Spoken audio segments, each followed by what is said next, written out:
In this video, we're going to take a look at the model I just finished, the 1970 Plymouth Road Runner. And on a side note, our beloved dog, 15 years old, has been helping me with a great many projects, passed away, and sadly, this is the last project that he helped me on, so kind of a special project, and he will be sorely missed.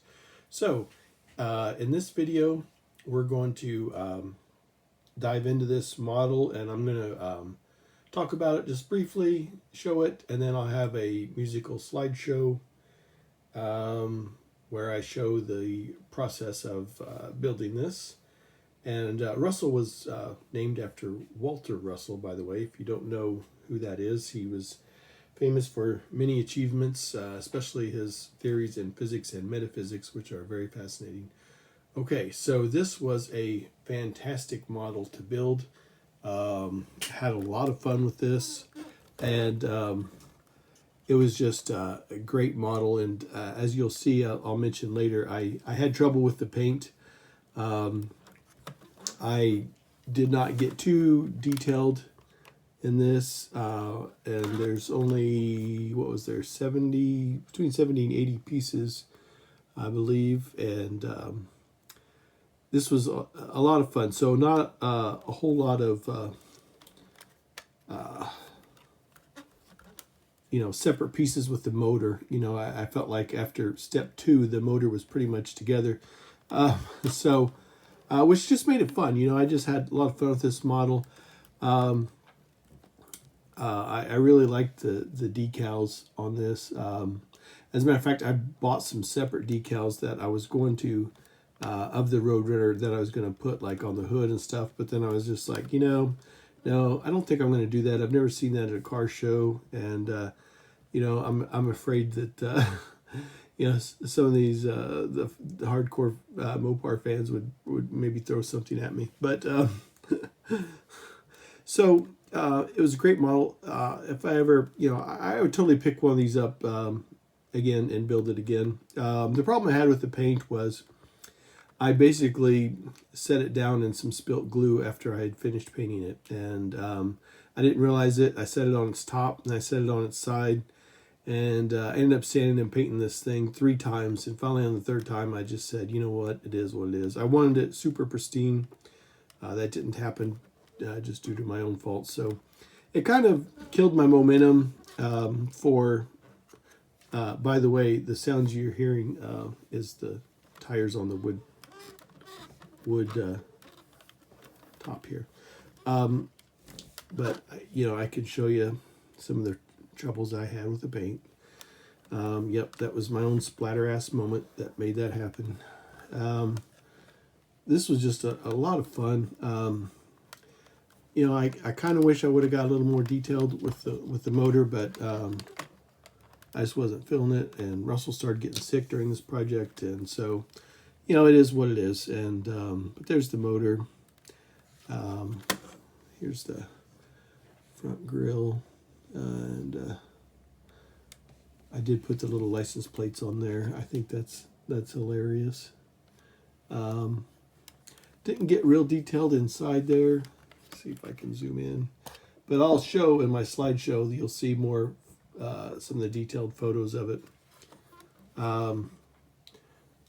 But I like that this car is a little bit bigger, and just a whole lot of fun. And so just take it off here and we'll take a look at it. And sitting next to my phone, I realized I got this whole ketchup and mustard thing happening. But yeah, it's a great model, a lot of fun.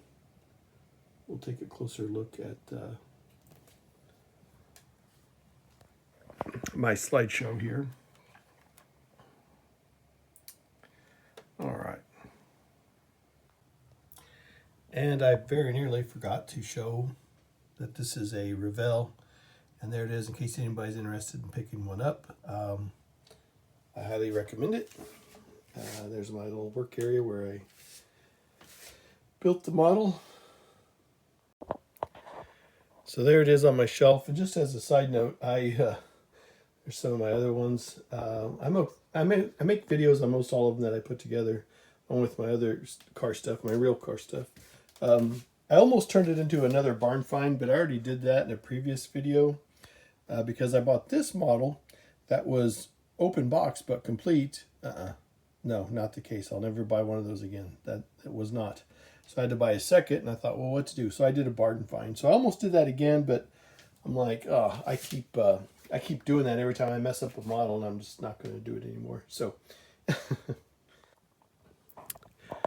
okay, so I thought I'd try something a little different with this model and have a little fun with it. I've got parts of it to turn out phenomenal, and some of it not so phenomenal on the paint. And you ever go to a car show? Of course you have if you're watching this. And you see where either a really sloppy professional or a really good amateur restored a car, and you can still see maybe some pitting and some roughness where it didn't quite get completely smoothed out in the restoration processes. So that's what I was going for with this car. Wait, I gotta tell you something. That's not true.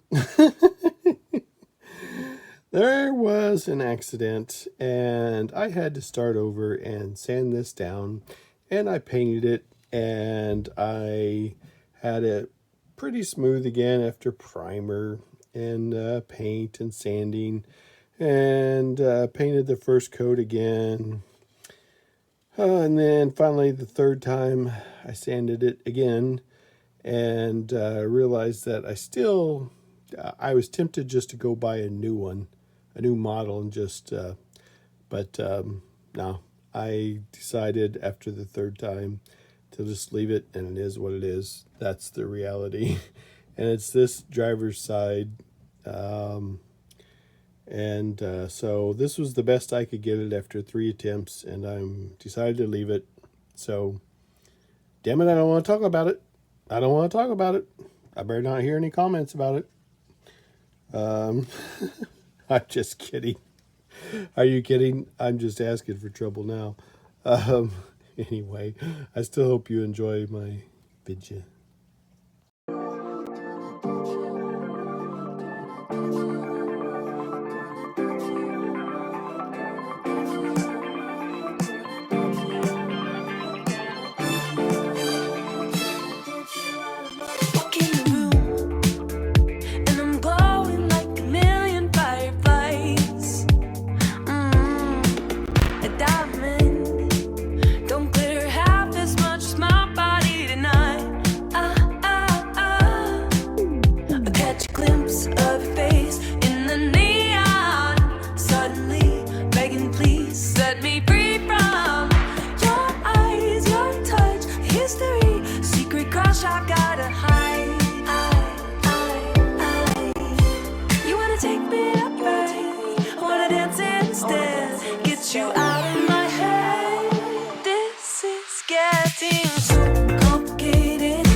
Just FYI, I got my little helpers with me today. This is one of them. I got 3 helpers.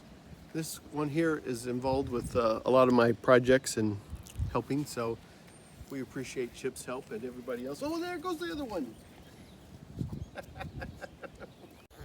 All right. This is another one of my helpers. You've helped me for a long time with a lot of my projects, haven't you, guys? All right.